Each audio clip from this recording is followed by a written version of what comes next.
Hey folks, John Peterson here, and I just returned from the Eastern Sierras doing a fall color workshop down there.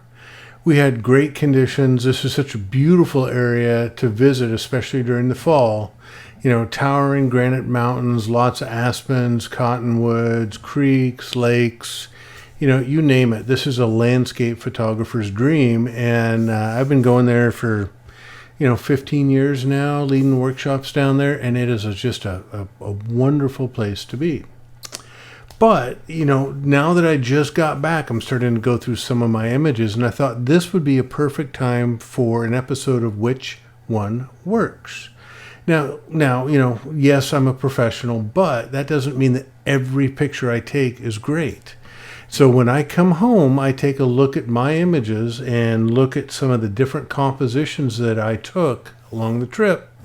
And I decide for myself which one works and why.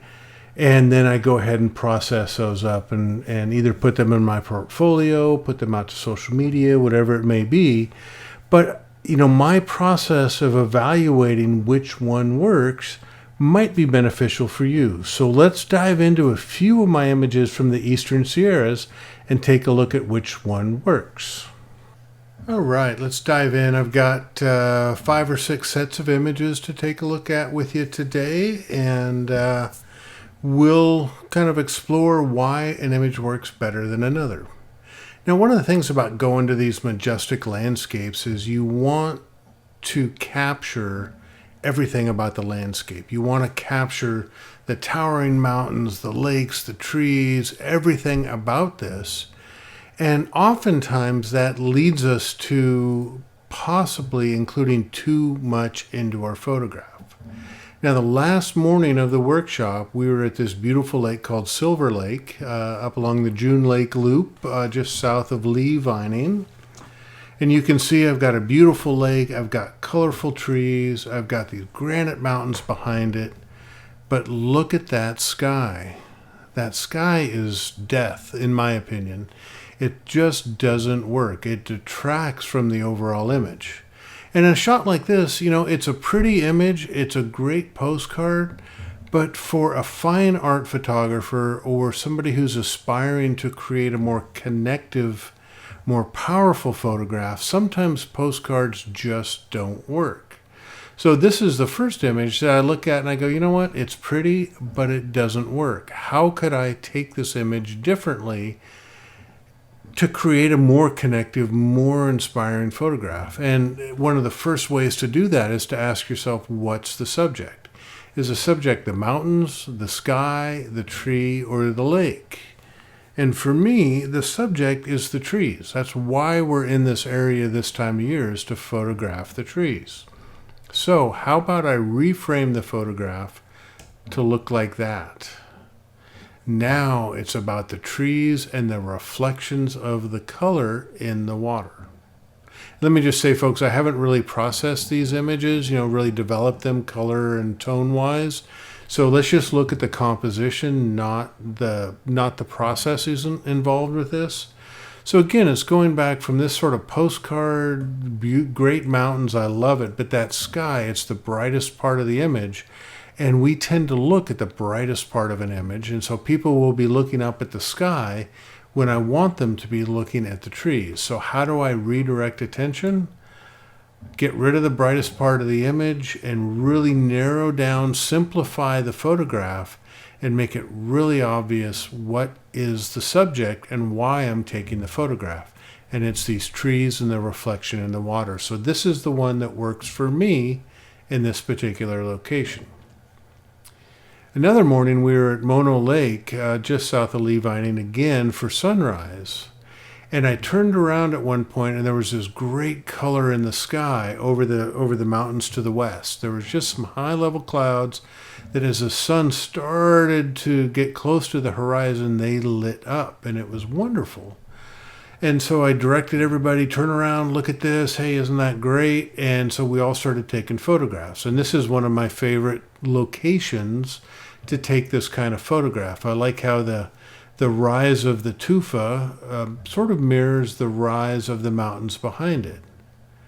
So I took this composition and then I took this composition. I stepped back just a little bit. I got this and I've got this. You know, this shot, it's great because the tufa is a little bit larger in the scene. It's more in your face. It's more dynamic than it is in this shot. But the killer for me is if I look at this shot and I look at the top of this tufa and it intersects the top of this mountain. I don't have separation between the top of the tufa and the top of the mountain. Where if I look at this shot, you can see I have some separation between here and here. So this is the shot that I like better. And when I get to really processing this, I can brighten this up, really make it stand out against the mountain, versus this shot where it just sort of blends into the mountain and it overlaps and it just doesn't feel as good. So really it was just this small detail right here, this space, that makes a difference. So jumping over to a creek shot. So we shot a few creeks with our time in the area, and you know, creek with trees, fall color, very quintessential autumn shot. And oftentimes when I shoot trees, because it's a vertical subject, I want to orient my camera in a vertical orientation in that portrait mode. And so my first attempt at this shot was really in this vertical orientation. So you can see that here. And then because this scene worked both vertically and horizontally, I also shot it horizontally. And here we have it. Notice the difference between these two shots. So here I've got a lot more trees. I've even got background behind the trees. This shot here, I have less of the trees. They're still visible. There's still a compositional element back here, but they're far less important in the scene, and our attention is directed more towards the creek and the color that's happening in the foreground. Versus this, more of the color story is in the background. Because this is a small stream, because I don't really need all of these trees up above, I tend to prefer this shot because I've got all of this color on the left and the right, this colorful bush here on the right, I've got the trees. It's a more intimate, cozy feeling photograph, which is what I was going for at this particular spot at this particular time. Both images could work. Gives it just a different feel. I tend to prefer this because it mimics or best represents what I was feeling at the time at this location. We took the group up to the ancient bristlecone pine forest, which was great, and one of our stops is at this one bristlecone that we call Galen's tree. Galen Rowell made this tree very, very famous. And it was probably the one of the most photographed trees up in this area, or actually in general, and it made the cover of Outdoor Photographer like 10 or 12 times. But this is what Galen's tree looks like. We're up at about 10,500 feet, and the wind had started to pick up, and it was probably blowing 20 miles an hour at this point, and thankfully we had some clouds in the sky, which was great. So I've got this image, and I've got this image. Which one do you prefer? This shot is how I would tell the story. It's about the tree, and oh, by the way, there's background mountains and a little bit of clouds and sky overhead, versus this shot, which is about the overall, more of the landscape and the sky that happens to have a tree in it. Both of these photographs work. They're just very different feel to them. This is very much front and center, all about the tree, and there happens to be other stuff around. This is more about the overall photograph or the overall scene that happens to have a tree in it. And I like both of these shots, and I think both of them work. They just provide different feelings and different representations of this one particular tree.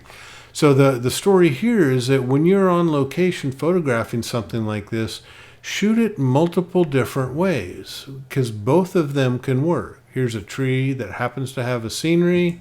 Here's scenery that happens to have a tree. Both images work. When we were off, we were scouting prior to the workshop, and we came across this one scene, and we stopped to photograph it, my partner and I, Jack. And so let me just show you a few images from this particular scene. So here we have, it's kind of a pond. It's a stagnant stream, in essence, with grass growing up. I've got, the good thing going for this, I've got different layers, the dark foreground, I've got the grass in the midground, granite in the background, but the star of the show is these three trees. Now, I was smart enough to include the three elements, not just one tree or two trees. I got all three. We like odd numbers. Odd numbers hold our attention more so than even numbers do. So I got that going for me. So I took this shot and I looked at it. I liked it, but I wasn't super wild about it. I moved just 3 feet to my right and I found this shot. Look at this. So yes, going back to this first shot, the other thing I notice is the distance from this tree on the right to the right-hand edge of the frame versus the tree on the left and this distance, they're not equal. The stand of trees is not centered in the frame. So that kind of bothers me. And when I went to this shot, I made definite effort to keep this distance equal, very balanced in terms of the trees and the edge of the frame. But what I really love is this channel of water right through the middle. It's an entryway, it's a leading line, it's a gateway for the viewer to go past the grass to the trees and the rocks. Compare that to this shot where, yes, you can go back there. Visually, it's just not as easy because this grass provides a little bit of a barrier. So between these two shots, I like this one a lot. This is my favorite.